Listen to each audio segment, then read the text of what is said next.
Hi everyone, this is Jim and welcome back to my YouTube channel. At ito na nga ni-retweet ni David Licauco. Sabi, Netflix Philippines, what are they doing? Wrong answers only. The party's on for Bida Bida Episode 3. Simula pa lang yan ng Barda X Maton Madness Tonight Bestie. At may pa-video din sila. Sabi, say what? Barda and Maton quote each other's best lines from Maria Clara and Ibarra and Can't Buy Me Love word per word, and their delivery is chef's kiss. The full episode is next, so wag muna magbabu. And let's watch that video. Wait. Sandali. Pabukas. Yun, thank you.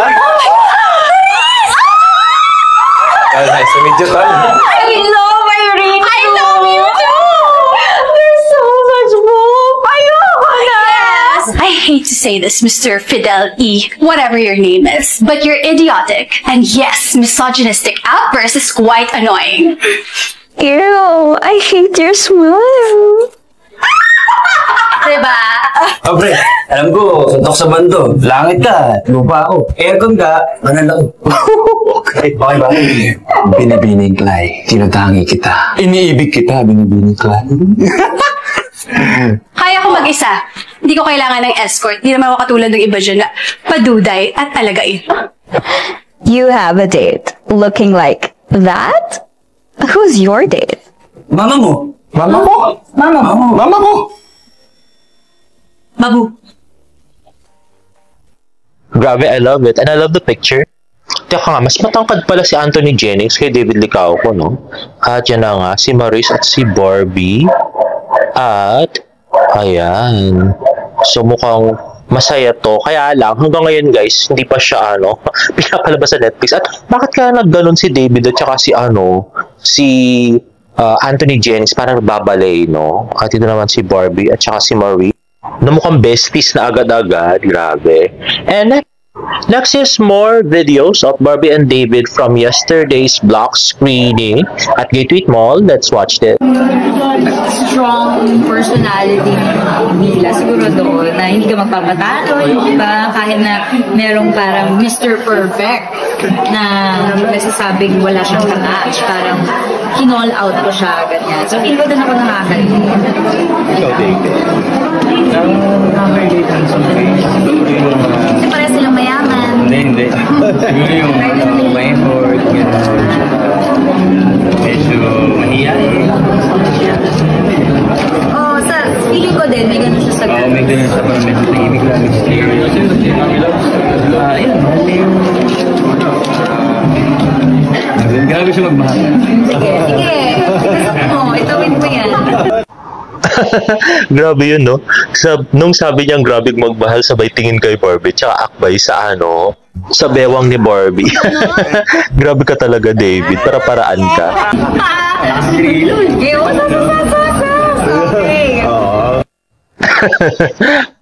At ang may kasalanan pa talaga yung ilaw, no, David? Kung bakit ganyan yung sagot mo, grabe. Ayun, at eto na, ang kulang araw, napakaganda ng tila dun sa nakikitang trailer, yung food trailer, sa putin mong yung theme song, gusto ng mga tao.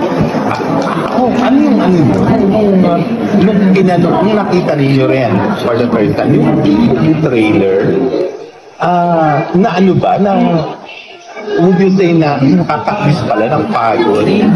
Actually, yan din talaga yung initial reaction ko. Since first time ko rin talaga napanood yung first episode at yung ABP natin, media ko natin. Sobrang worth it yung pagod at hirap at effort. Kasi hindi rin naman talaga biro ang gumawa ng period drama sa So, para magagawa ka ng ganung maganda, syempre, team effort ng lahat ito. So, sobrang worth it ng lahat. Pagod ng lahat, passion ng lahat nandun, diba? Effort ng lahat, talents ng lahat. So, we're just very grateful and honored na part kami yun. Napakalaking program. Gulat ako na nagkaroon yung kinalabasan yung trailer, na ganun pala yung treatment. Dahil kapag shoot namin siya, hindi ko naman feel na may something special. Pero siguro magulat ka na. Very high class na teleserye ito. And I give all the credit to the director, to the writers, and yun, kay Barbie, napakagaling. Galing nga dun, ang cute ng sumasayaw ko eh. Hindi naka-post ka. You know, grabe yun naman yung compliment kay Barbie. Addict. Si Kenko eh. Oh, yun. Sige. Parang, talaga, you will feel proud. No? You will feel the pride na, nakagawa kami ng ganito kalaking project. Yes. At saka syempre, parte po ito ng kasaysayan natin. So, more than the bigness of the show, syempre, ito po ay pagbibigay po guys mga unsung heroes natin na nakipaglaban sa mga kapatid. Yun naman yun. May nag-review na gumawa siya ng parang 10 na napansin niya sa Pulang Araw based on the trailer, the full trailer na at sabi niya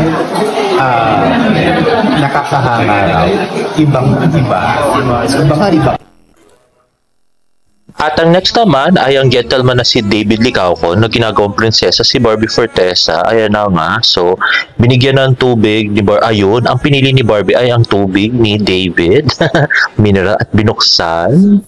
Pinagbuksan ng kanyang prinsesa at yan. At ito na nga sabay silang uminom ng tubig with Diana. Ano kanto nila?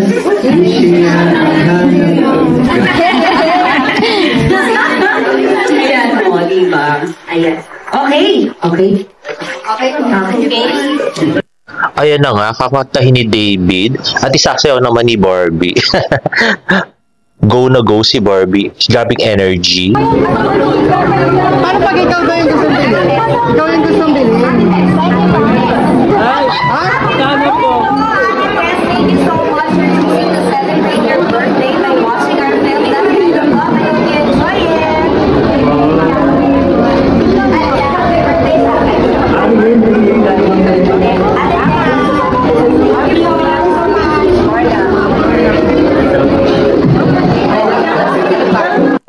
Ayun na nga, at yan, yun nagbibenta sila ng ticket, ay naman in-escort ni David si Barbie.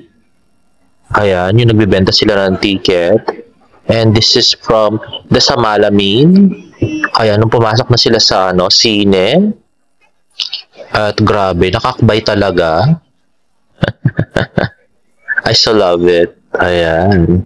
At ito talaga ang pinakapaborito kong picture nila, yung akbay magjowa, parehong sa baywang. Ayan, si Barbie pinapakinggan si David. And more pictures. In fairness, maporma si Barbie, pero si David parang magbabantay lang ng restaurant. Parang bibisita lang ng restaurant. Ayan, post ni Miss Tony Avila, si Nay Fatima, si Sab, si Diane, si David, si Barbie. Ayan, Team Barda. And I believe ito na yung sa mall tour ni David sa North EDSA. At ito naman pinost ni Sir Nathan Perolino, yung interview nila sa GMA Integrated News with David Licauco. At next naman ay post ni Sir Nathan, sabi, nakapanood ka na ba ng That Kind of Love? Comment mo nga ang ticket or cinema kung saan ka nanood. At yan na nga, grabe pala yung mga pictura nila dito. Ay, di ba? Hinalikan ni Barbie si David sa pisngi. At si David naman hinalikan ng buhok ni Barbie na lagi niya namang ginagawa. Ayan. Grabe. I so love that, yacht scene. Ayan. So, multiple angles, guys. At next naman ay post ulit ni Sir Nathan sa paano pag gantong huhuli sa'yo? Hashtag David Licauco, hashtag Pulang Araw. Watch hashtag That Kind of Love. Nasa cinema pa din.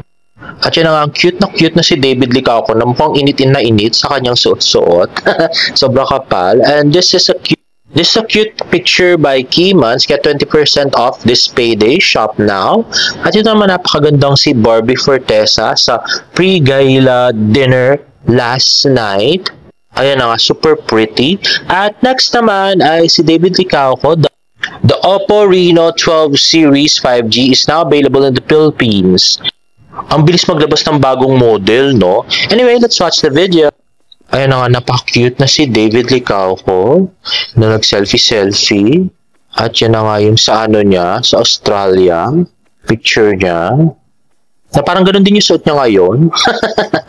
Wala nagbago. Ayun na nga, at mukhang may AI technology. Yung Oppo Reno 12. Ayan, mukhang malalong payat si David doon sa kanyang mga bagong AI pictures. At next naman ay post ni Tita Eden. It was fun, sabi niya. At yan na nga, si Mr. Kim, at saka si Iya, at saka niya, pakakit na si James. At nasa background nila ay ang Sydney Opera House. At yan si beautiful Tita Eden, Licauco. Nakamukha raw ni Jean Garcia. At yan ang post ni James Licauco. At ito naman, galing kay Tita Eden, sa ano siya, Chinese Garden of Friendship. At ito may caption na, with the girl who loves Australia. At mukhang napilaan nga si James. Nag-video call sila ng 21 minutes. Sabi niya, thank you Fritz Zoo, still a lifesaver, 6,000 kilometers away. So, na-spray nga si cute James Licauco. At ito na nga siya. At ito naman si Tita Eden. Embracing the Australian winter at Hyde Park, Sydney. Love the circus team. Ayun nga, napakit na si James. At si Tita Eden, happy to be back. The grounds of Alexandria. And there you have it, guys. If you like this video, please give it a thumbs up and please subscribe to my YouTube channel for more Barda updates. See you on my next vlog. Bye.